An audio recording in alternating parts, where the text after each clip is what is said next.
सा स्लिप करना पड़ेगा ताकि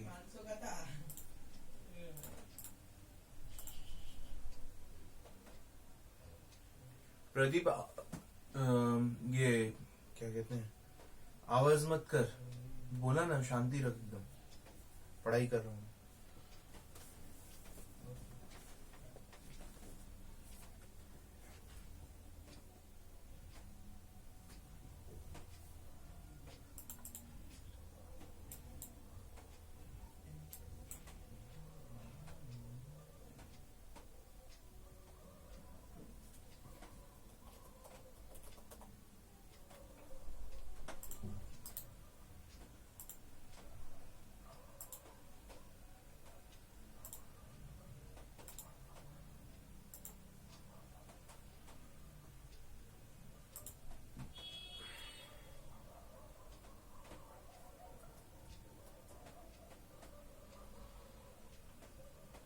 तो कृष्ण की ओर, कृष्णा कृपा मूर्ति श्रीमद एसी भक्ति वेदांत स्वामी प्रभुपाद, संस्थापकचार्य अंतर्राष्ट्रीय कृष्ण भावना मृत संघ।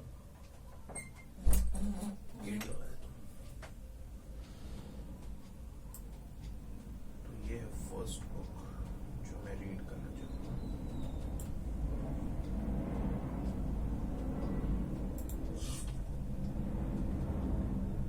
लेट्स सी इसमें कितना कंटेंट है। तो ये प्रिंटिंग इतनी हो चुकी है इसलिए ठीक है, वो सब तो कोई दिक्कत नहीं।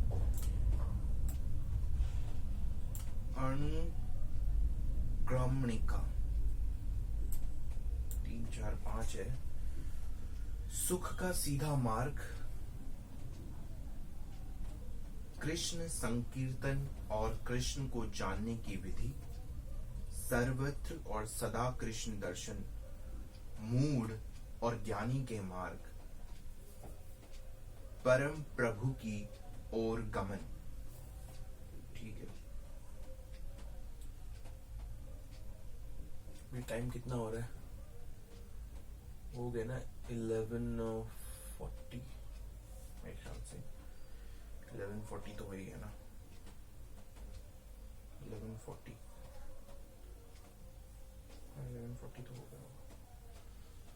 Okay, so let's now read.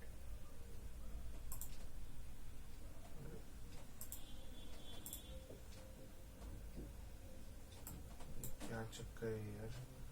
11:38 हो गई। ठीक है, दोबारा से शुरू करते हैं। गड़बड़ होगी यार, शिट।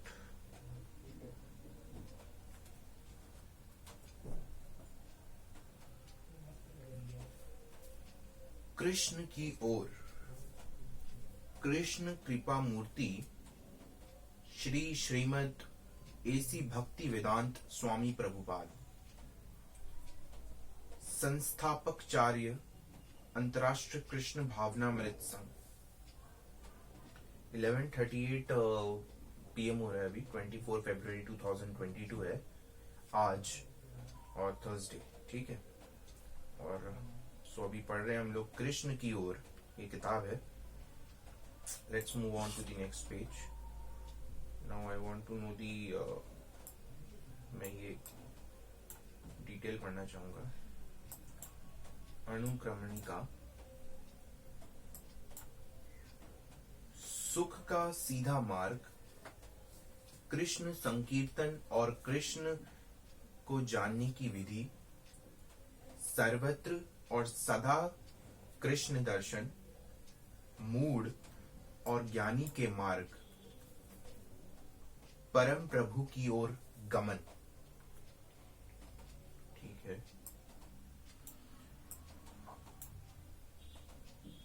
श्रील प्रभुपाद की जय, भगवान श्री कृष्ण की जय। लेखक परिचय।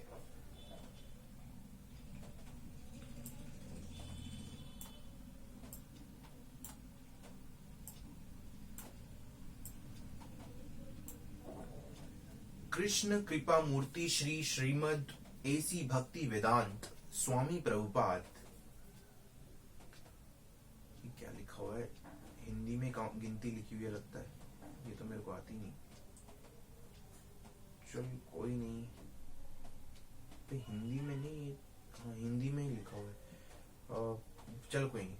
प्रभुपाद वर्ष की अवस्था में सन 1970 शायद में अपने गुरु महाराज के आदेश अनुसार अंग्रेजी भाषी विश्व में कृष्ण भावनामृत का प्रचार करने के लिए अमेरिका गए। 12 वर्षों की अल्प अवधि में उन्होंने वैदिक साहित्य के अंग्रेजी अनुवाद और भाष्य के रूप में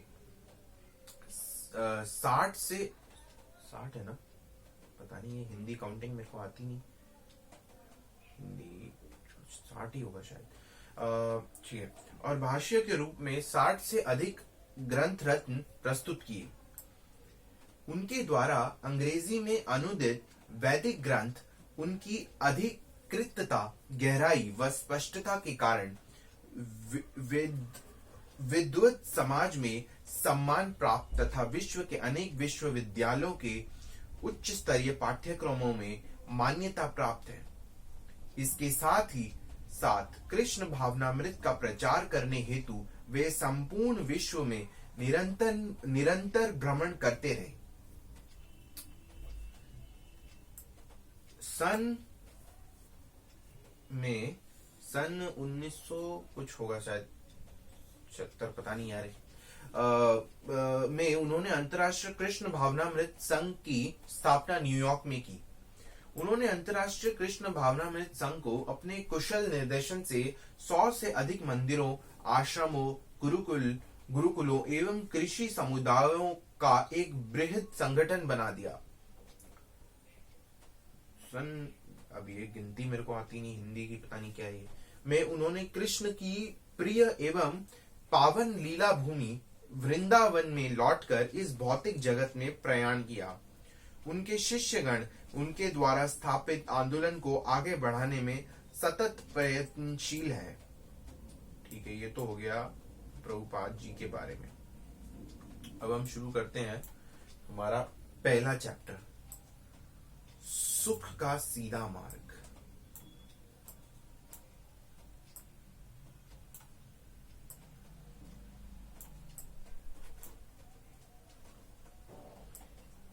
सुख का सीधा मार्ग।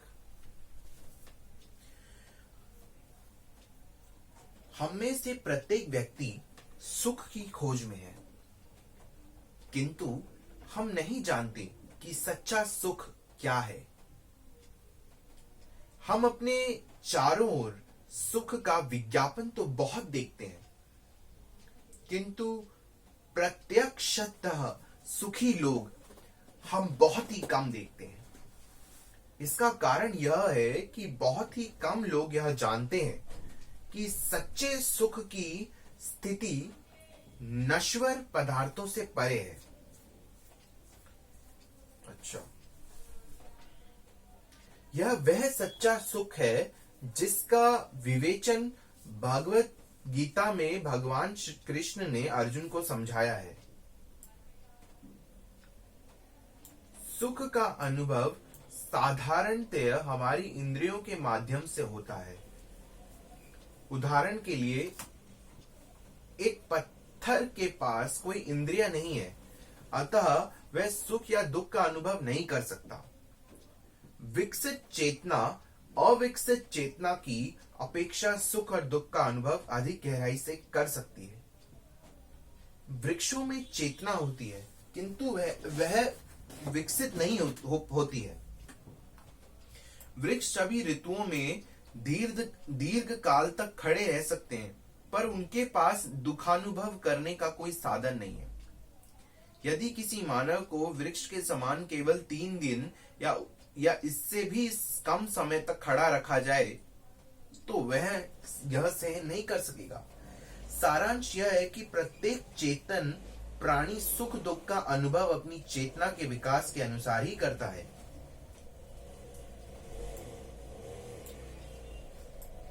इस भौतिक संसार में हम जो सुख अनुभव कर रहे हैं वह सच्चा सुख नहीं है। यदि कोई व्यक्ति किसी वृक्ष से पूछे क्या तुम सुखी हो, तो वृक्ष यदि बोल सकता तो कदाचित यही कहता हाँ।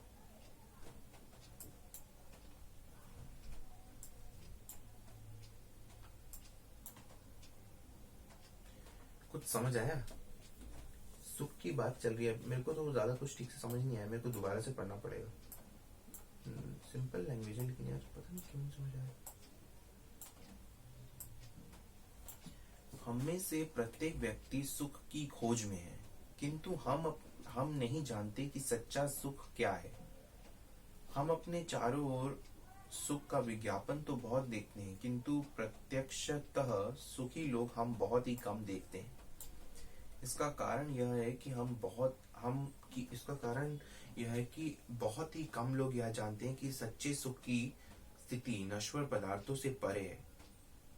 यह वह सच्चा सुख है जिसका विवेचन भगवत गीता में भगवान कृष्ण ने अर्जुन को समझाया है।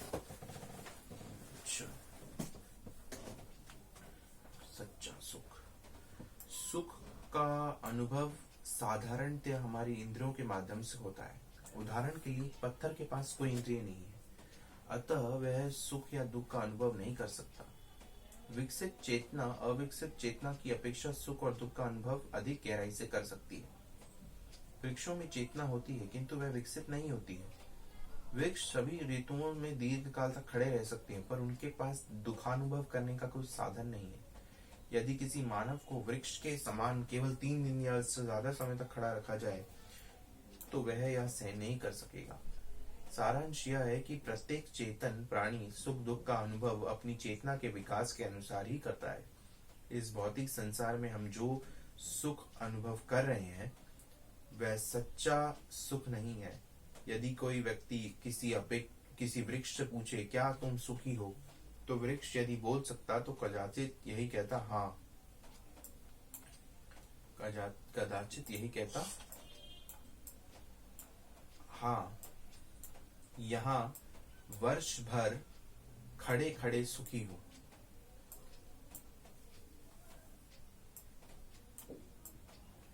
यहाँ वर्ष भर खड़े खड़े सुखी हूँ। वायु और हिमपात का बहुत ही आनंद ले रहा हूँ आदि आदि। एक वृक्ष इस प्रकार की स्थिति में आनंद अनुभव कर सकता है, परंतु मानव के लिए आनंदानुभव का यह एक अत्यंत निम्न स्तर है। चेतन प्राणियों के विभिन्न प्रकार और उनकी विभिन्न श्रेणियां हैं। उनके सुख की परिकल्पनाएं और अनुभूतियां भी विभिन्न प्रकार और श्रेणियों की है।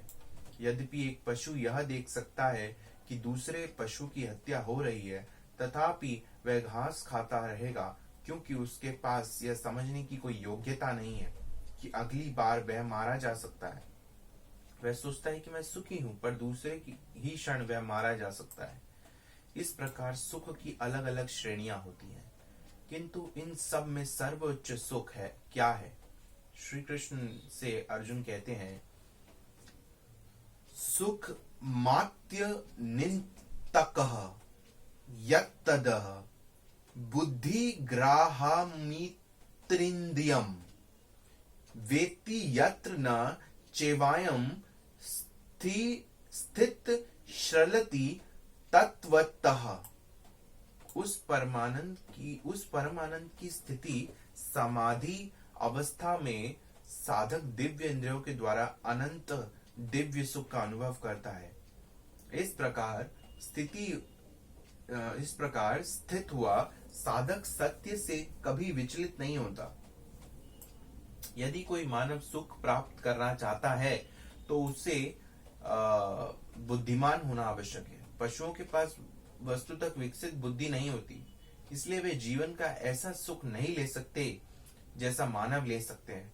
एक मृत व्यक्ति के भी हाथ पैर आंख नाक आदि सब इंद्रियां होती है, फिर भी वह आनंद नहीं ले सकता। ऐसा क्यों? ऐसा इसलिए होता है क्योंकि सुखानुभव करने वाली चेतन शक्ति उस शरीर से लुप्त हो चुकी होती है और शरीर में कोई शक्ति नहीं बची होती। यदि हम थोड़ा बुद्धि पूर्वक इस विषय पर और अधिक विचार करेंगे तो पाएंगे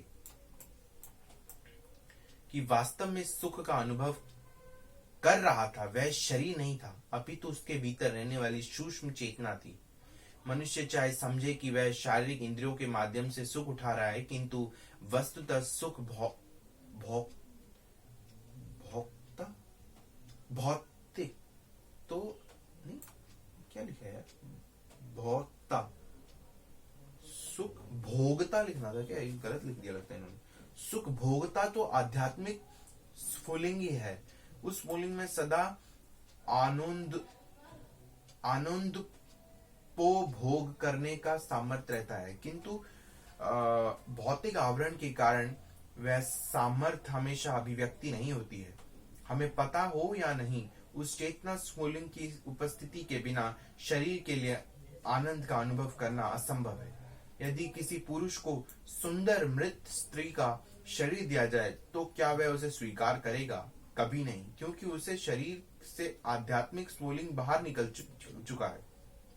पहले आध्यात्मिक स्फुलिंग उसी स्त्री शरीर में न केवल आनंद उपभोग ही कर रहा था, अपितु उस शरीर की देखभाल भी कर रहा था। जब वह आत्म स्फुलिंग निकल जाता है तब शरीर नष्ट हो जाता है। ठीक है, आज के लिए इतना ही। बाकी का चैप्टर नेक्स्ट डे पढ़ेंगे। किताब बंद कर देता हूँ।